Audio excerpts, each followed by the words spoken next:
Bertemu kembali dan kita masih lagi membincangkan berkenaan bagaimana PMKS boleh bangkit daripada krisis ini menerusi pendigitalan dan juga perubahan. Bermula daripada pendapatan RM500 sebulan, perniagaan pakaian pengantin Marriani Che Mat terkesan ketika pandemik tahun lepas apabila tempahan untuk pakaian pengantin semakin berkurangan. Selepas latihan yang diberikan People Systems Consultancy Sdn Bhd, Marriani kini bangkit lebih kukuh dan mampu untuk menggaji ramai individu untuk jalankan perniagaan baru. Roti.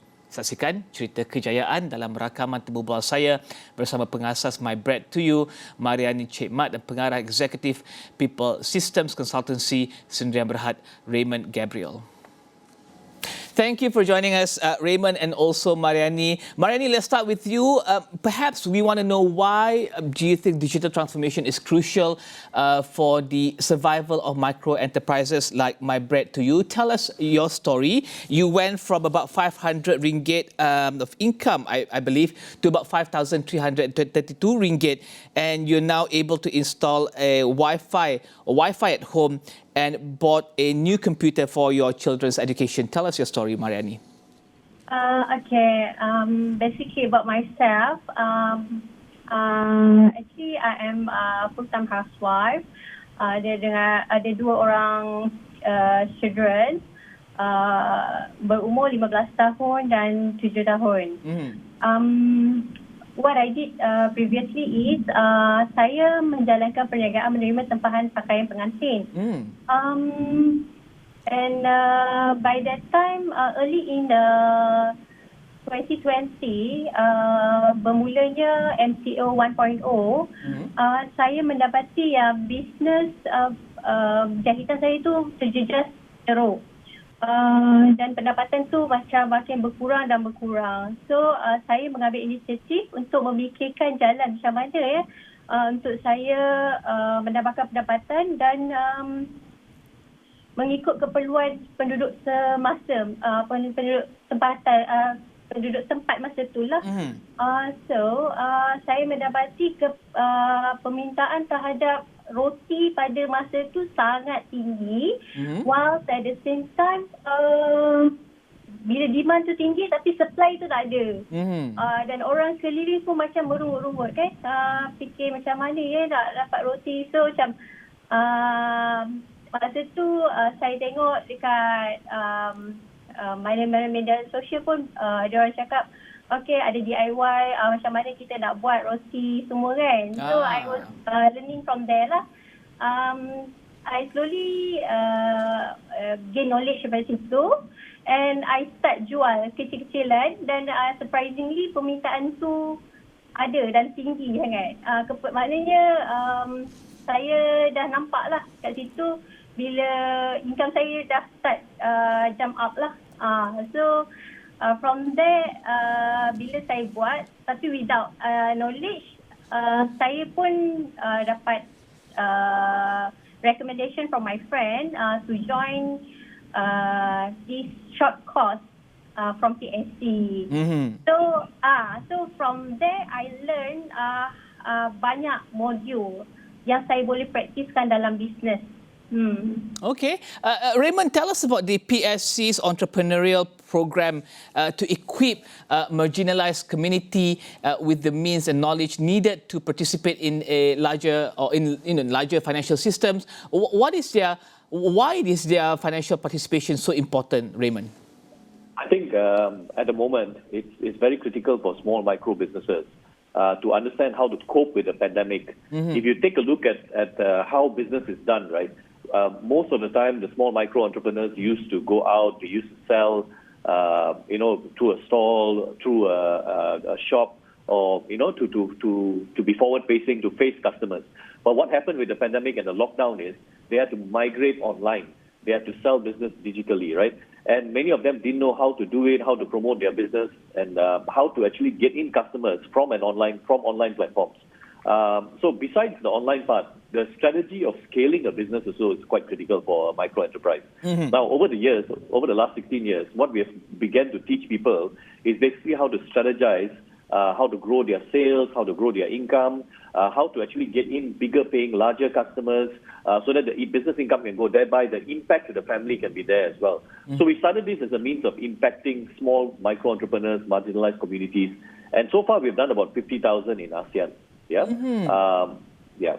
Dan Marriani, mungkin Marriani boleh jelaskan ya apa yang Marriani pelajari daripada PSC tersebut, daripada program PSC tersebut, terutama dari sudut menguruskan pemasaran contohnya dan juga menguruskan akaun. Apa yang boleh Marriani jelaskan kepada mereka di luar sana, usahawan di luar sana, kepentingan program-program yang dilakukan oleh PSC dan juga apa yang Marriani pelajari?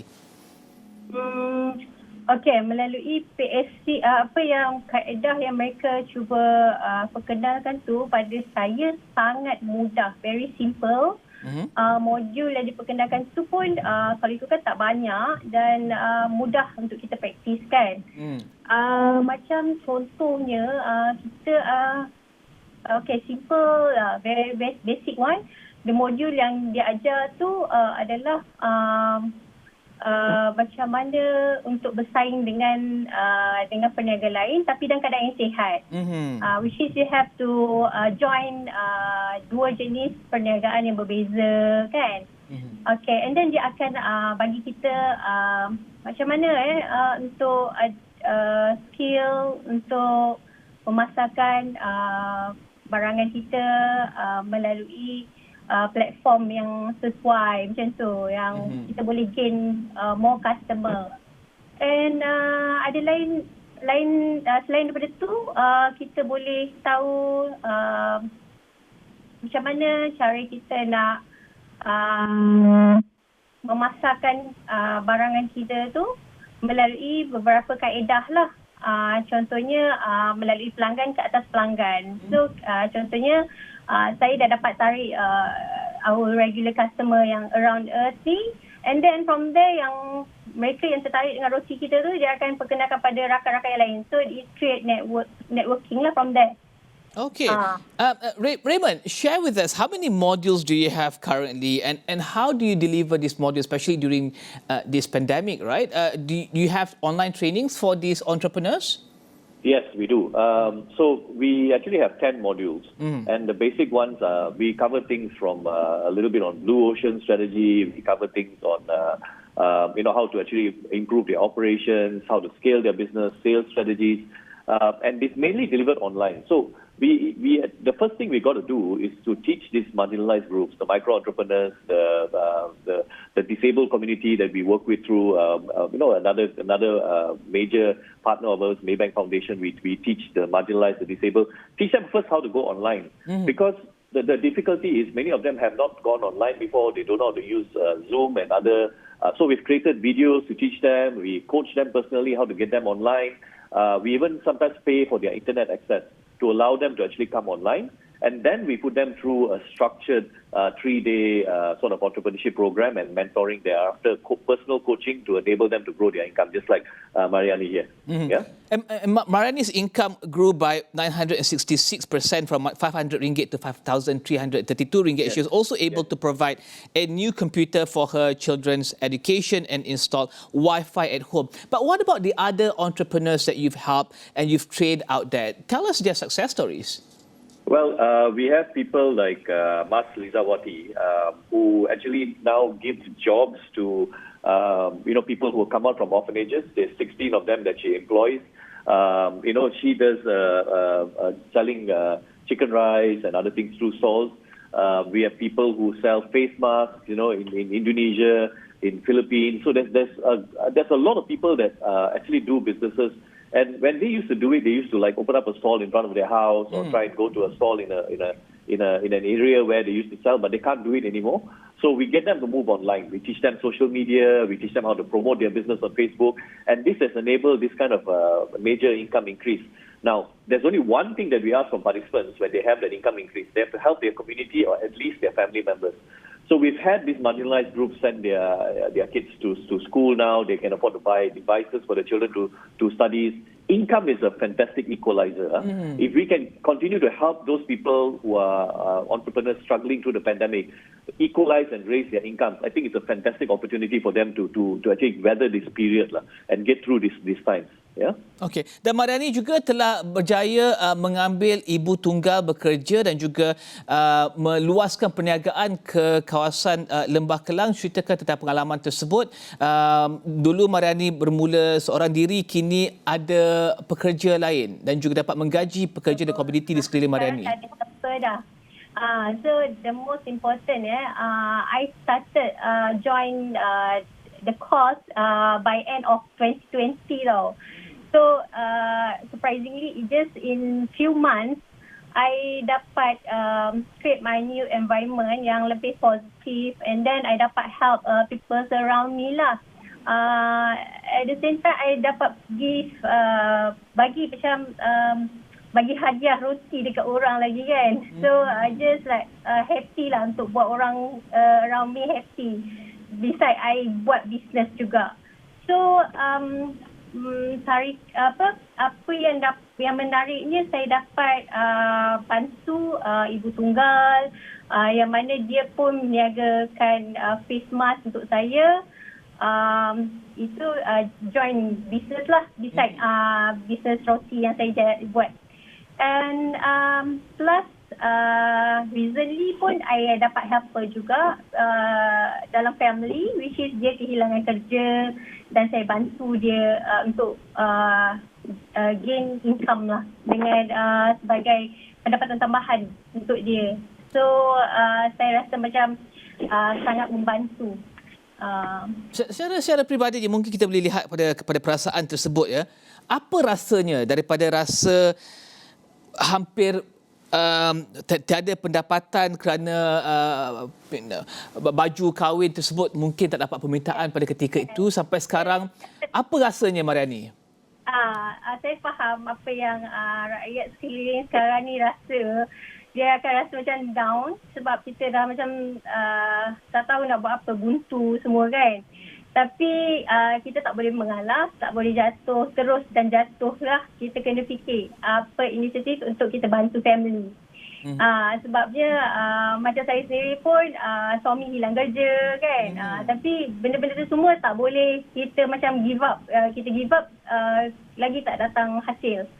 So we have to do something yang kita rasa okay, this is something good yang memang dah ada permintaan, kenapa kita perlu let go peluang tu. So I use that chance untuk attract lagi ramai orang.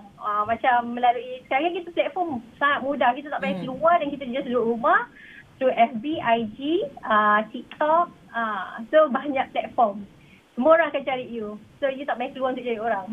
Raymond, tell us about people like Marriani out there. They have all these skills now. Where do you see them go in, say, 3 or 5 years' time? Okay, we've seen many of our participants. So one of the most important things that is in a module with us is to impact the community. So once they have their income and their income increase, they must give jobs to the community, they must give back, they must train other people. So we make it a mandatory thing with us.